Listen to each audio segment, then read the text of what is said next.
UP का नया DGP कौन होगा?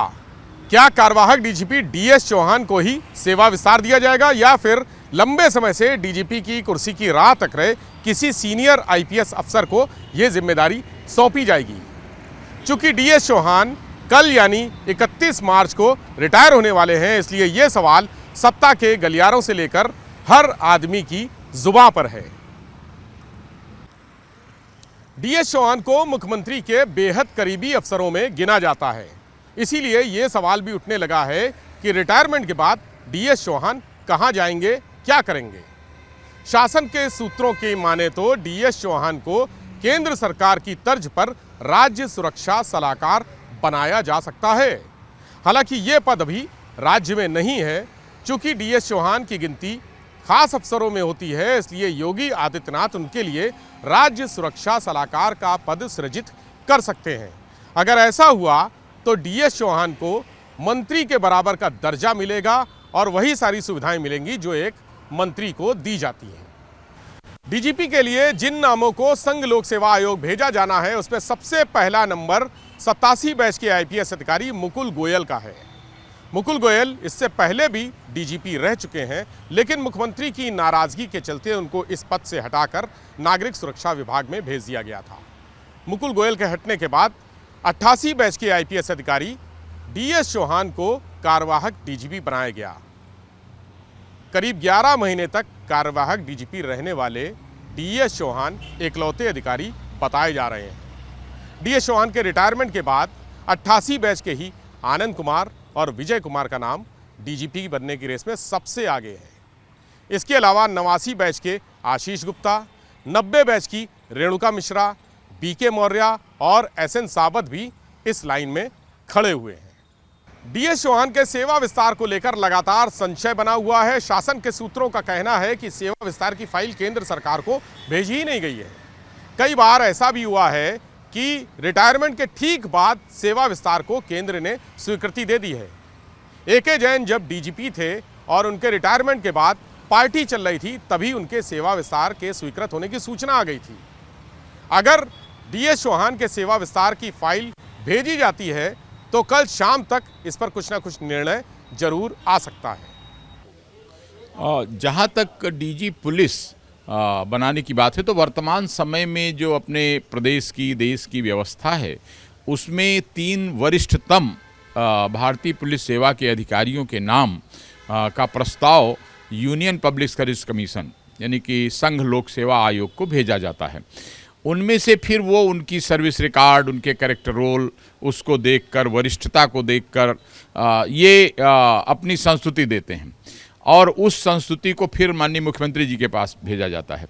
माननीय मुख्यमंत्री जी उन 3 नामों में से छांटते हैं, क्योंकि यूपीएससी में तो कभी कभी और ज़्यादा भी नाम चले जाते हैं, 10 भी भेजे जा सकते हैं, कभी कभी ज़्यादा भी भेजे जाने की बातें हुई हैं।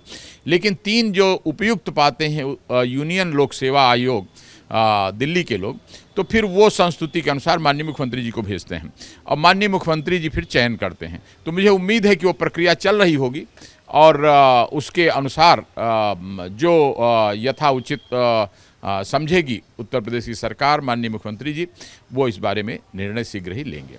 तो सेवा विस्तार का सर जो निर्णय होता है, अगर क्या वो पहले लिया जाता है या अचानक, जैसे एन वक्त पर अगर हम एके जैन साहब की बात करें तो उनका हाई टी भी हो चुका था, एक तरह से विदाई हो चुकी थी, लेकिन सेवा विस्तार उनको बाद में मिल गया। वो बात ये नहीं होती, बात ये होती है कि फाइल पर वो प्रस्ताव जा चुका होता है और लोक जीवन में पब्लिक को मालूम नहीं रहता है। तो उसी तरह ये इस बार भी संभव है कोई प्रस्ताव गया होगा और उस पर फाइलों में कार्रवाई चल रही होगी। तो आप लोग निश्चिंत रहिए, समय से कोई ना कोई निर्णय 31 तारीख तक हो जाएगा। क्या ऐसा भी हो सकता है कि नए डीजीपी का चयन ना हो, तब तक वो कोई कार्यवाहक डीजीपी बना दिया जाए? अगर कोई ऐसी व्यस्तता के कारण माननीय मुख्यमंत्री जी को समय नहीं मिल पाया, कोई निश्चय नहीं हो पाया, तो फिर वो किसी एक को टेम्परेरी चार्ज मिल जाता है और फिर जल्दी ही निर्णय हो जाता है। मुकुल गोयल जी को पहले हटाया गया था, लेकिन अभी अगर सीनियरिटी में देखें तो नंबर 1 पे वही है। अब ये बातें राज्य सरकार पर निर्भर करती हैं कि किसको किसके योग्य समझते हैं और उसी के अनुसार उसको काम देने का काम राज्य सरकार यानी माननीय मुख्यमंत्री जी का है।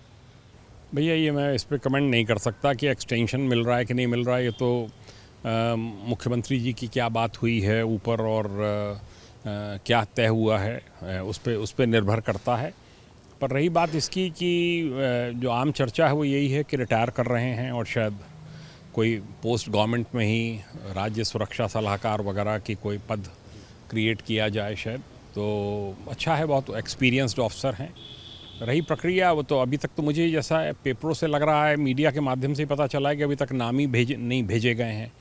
जो नाम भेजे जाएंगे उनमें से 3 सीनियर मोस्ट जो सुटेबल होंगे उनको सेलेक्ट करके वो भेजे जाएंगे, उनमें से एक का चयन मुख्यमंत्री जी करेंगे। प्रक्रिया तो यही है, पर वो लंबी प्रक्रिया है, वो यूपीएससी वगैरह सबके थ्रू जाता है, उसमें होम सेक्रेटरी वगैरह सबका अप्रूवल होता है और यूपीएससी का होता है, तब वो नाम आते हैं।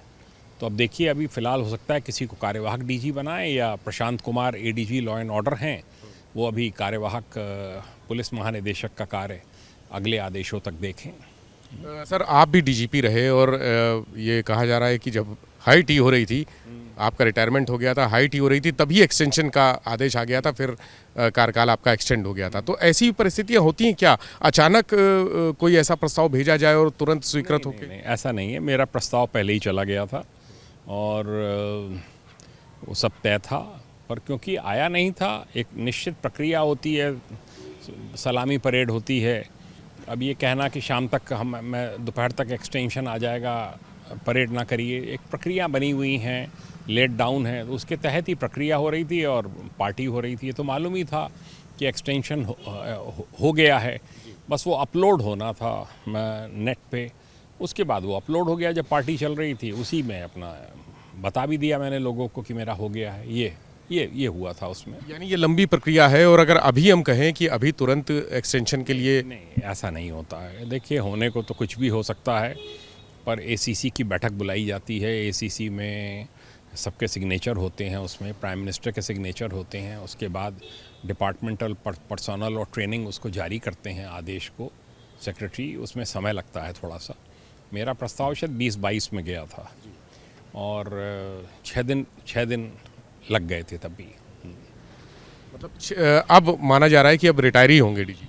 अब मैं जो अभी तक के समाचार लोगों के हैं और जो मीडिया में चल रहा है उसके हिसाब से यही लग रहा है कि रिटायर होंगे व कोई अच्छा पद इनको शासन में इसके बाद नियुक्ति मिल सकती है। तो सर, जो प्रोसीजर है उसमें मुकुल गोयल फिर से एक बार टॉप नंबर पे हैं, यानी सबसे सीनियरिटी लिस्ट में सबसे ऊपर हैं, क्या उनको फिर से कमान सौंपी जा सकती है? अब मुकुल गोयल का भेजना तो पड़ेगा ही, सभी का भेजा जाएगा जितने हैं डीजीज सीनियर मोस्ट, वो भी सीनियर मोस्ट डीजी हैं मुकुल, तो जाएगा उनका भी, पर उसके साथ हो सकता है इनकी टिप्पणी जाए जो पहले जिस आधार पे हटाया गया था वो लिख के भेजें। अब वो बाकी उस पर डिपेंड करता है कि यूपीएससी क्या डिसीजन लेता है, और अगर यूपीएससी और होम डिपार्टमेंट डिसीजन लेता है कि नहीं पुनः मुकुल गोयल को बना दिया जाए, तो अब ये तो एक बड़ी विषम सी परिस्थिति हो जाएगी कि मुख्यमंत्री जी क्या निर्णय लेते हैं। मुख्यमंत्री का एक अपना प्रेरोगेटिव तो होता ही है प्रदेश में।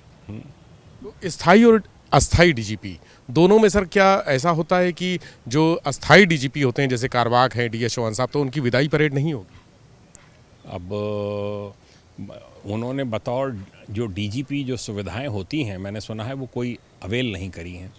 ना वो डीजीपी रेजिडेंस में रहे हैं, ना डीजीपी की गाड़ियों का इस्तेमाल किया है। तो एज डीजी इंटेलिजेंस और एज डीजी विजिलेंस तो ना परेड होती है और ना सलामी होती है, डीजीपी को दी जाती है प्रदेश में।